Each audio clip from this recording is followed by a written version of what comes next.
High বন্ধুরা, দেবার্চনা কিচেনে তোমাদের সবাইকে ওয়েলকাম। তোমরা ভালো আছো? আমিও ভালো আছি। আজকে তোমাদের জন্য নিয়ে এসেছি লোটে মাছের ভুনা। কেমন করে রান্না করব দেখো। কড়াই উনুনে দিয়ে দিয়েছি। এবার কড়াইটা গরম হয়ে গেছে, আমি তেল দিয়ে দিচ্ছি কড়াইতে। মাছ আমার যেহেতু কম, তাই কম দিয়েছি, খাওয়ার লোক নেই, ওই জন্য মাছ কম। এবার তেলটা গরম হওয়ার জন্য আমি একটু অপেক্ষা করব। তেল প্রায় গরম হয়ে এসছে। এখন এর মধ্যে একে একে আমি দিয়ে দেব পেঁয়াজ কুচি।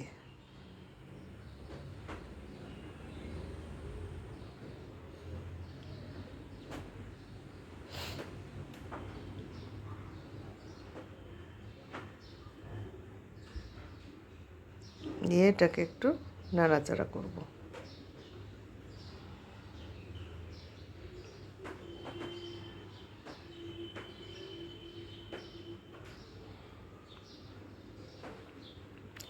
আমি ফোড়ন দিতে ভুলে গেছি। এই পেঁয়াজটা একপাশে সরিয়ে রেখে তেলের মধ্যে আমি একটু ফোড়ন দিয়ে দেবো, যার জন্য তেলটা একটু সরিয়ে নিচ্ছি।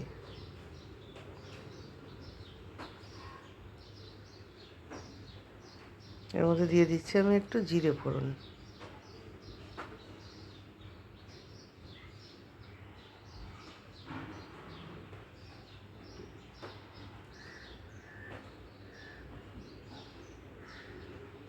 ফোড়নটা একটু হওয়া পর্যন্ত আমি অপেক্ষা করছি। হয়ে এসছে, আর বেশি দেরি নেই। দেখতেই পাচ্ছ, এক সাইডে দিলেও কিন্তু কত সুন্দরভাবে ফোড়নটা হয়ে যাচ্ছে। ভুলে গেছি, কি করব বলো বন্ধুরা, কিছু তো করার নেই। এখন আমার ফোড়নটা ভালোভাবে ভাজা হয়ে গেছে। পেঁয়াজগুলোকে আমি এখন নাড়াচাড়া করছি। পেঁয়াজও আমার অনেকটা ভাজা হয়ে এসছে। এবার আমি কি করব, এই পেঁয়াজের মধ্যে যে হলুদ মাখানো নুন মাখানো লোটে মাছগুলো ছিল আমি ঢেলে দিলাম, দিয়ে আবার নাড়াচাড়া করব। এই মাছটা শুধু নাড়াচাড়াই করে সুন্দর করে করতে হবে। নাড়াচাড়া কম থাকলে তাহলে এটা টেস্ট হবে না। যাকে বলছে একদম ভুনা ভুনা করে ফেলতে হবে, নেড়ে নেড়ে একে ভুনা করে ফেলতে হবে। ভুনা করলে তবে এর টেস্ট আসবে। তবে হ্যাঁ, সব কিছু ঠিকঠাক মতোও দিতে হবে, তা না দিলে টেস্টটা কোথা থেকে আসবে, তাই না?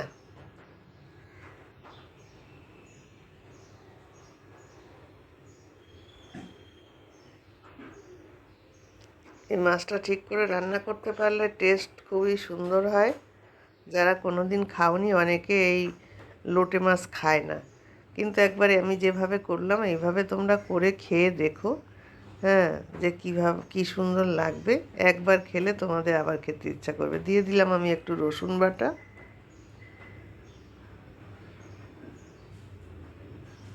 আর দিয়ে দিয়েছি একটু আদা বাটা,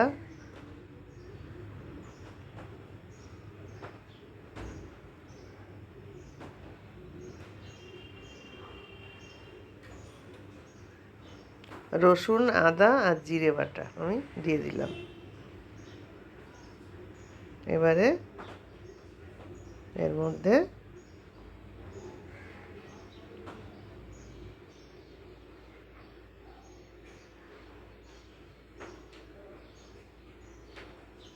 দেবো আমি কুচিয়ে রাখা টমেটো, দিয়ে আবার নাড়তে থাকবো।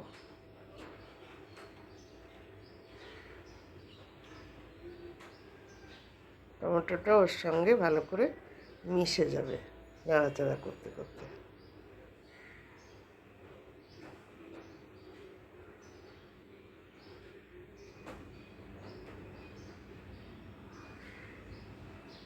জিরে আদা রসুন মশলাটা কষবে, আর মাছটাও এর সঙ্গে ভালো করে কষা হবে।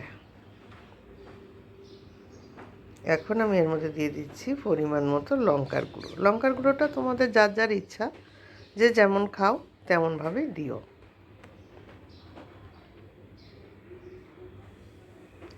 আর দিচ্ছি একটু গরম মশলার গুঁড়ো, আমার ঘরে তৈরি করে রাখি। এবার এর মধ্যে পরিমাণ মতো লবণ দিয়ে দিচ্ছি। যেহেতু মাছে আমার লবণ মাখানো ছিল, ওই জন্য বেশি একটা দিতে হবে না, অল্প দিলেই হয়ে যাচ্ছে। আর দেব হলুদ গুঁড়ো, এটাও পরিমাণ মতো দিতে হবে, বেশি দিলেই তো হয় না। এখন আমার সব দেওয়া হয়ে গেছে। ভালো করে কাজ হলো শুধু নাড়াচাড়া করা, যেন কোনো জল থাকবে না। একদম ভালো করে যত নাড়বো তত এটা খেতে বেশি টেস্টি হবে।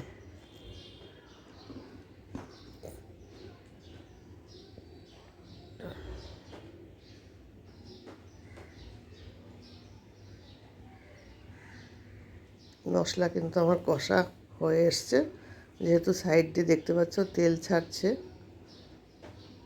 মশলা ভালো করে কষা না হলে কাঁচা গন্ধ বেরোবে। এটা এখন শুধু কাজ নাড়াচাড়া করা, এভাবে নাড়াচাড়া করে যেতে হবে, একটু পর পর খুন্তি দিয়ে নাড়তে হবে। দেখো মাছ কিন্তু আর বোঝা যাচ্ছে না, একদম মানে মাছ গলে ক্ষীর হয়ে গেছে। শুধু নাড়াচাড়া করতে হবে, করে এটাকে ভালো করে শুকিয়ে নিতে হবে।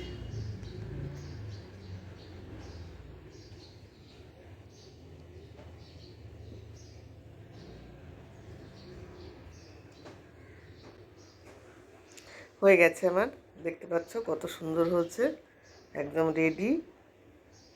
এখন আমি এর মধ্যে একটু দেব ধনে পাতা কুচি, দিয়ে নামিয়ে দেব। এবার একটু নাড়াচাড়া করে দিলাম। কমপ্লিট আমার লোটে মাছের ভুনা। দেখো দেখতেও কত সুন্দর হয়েছে, খেতেও কিন্তু খুব সুন্দর হবে বন্ধুরা, তোমরা দেখো। আর জল আছে কোথাও? এক ফোঁটাও জল নেই, সুন্দরভাবে বোনা বোনা হয়ে গেছে। আর নাড়াচাড়ারও দরকার নেই, কমপ্লিট।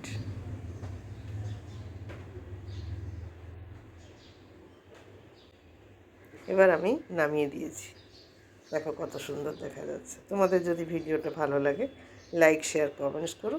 সবাই ভালো থেকো বন্ধুরা, টাটা।